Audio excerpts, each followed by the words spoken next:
یزید بن اوس کہتے ہیں سیدنا ابو موسیٰ اشعری رضی اللہ عنہ پر بے ہوشی طاری ہو گئی۔ جب لوگ رونے لگے تو انہوں نے کہا، جس آدمی سے رسول اللہ صلی اللہ علیہ وسلم نے برات کا اظہار کیا ہو میں بھی اس سے بری ہوں۔ لوگوں نے ان کی بیوی سے پوچھا کہ رسول اللہ صلی اللہ علیہ وسلم نے کن لوگوں سے برات کا اظہار کیا؟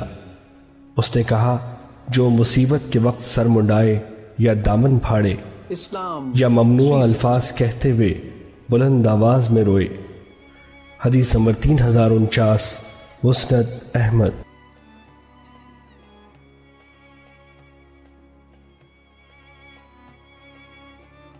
صفوان بن محرز کہتے ہیں سیدنا ابو موسیٰ اشعری رضی اللہ عنہ پر بے ہوشی طاری ہوئی، لوگ رونے لگے۔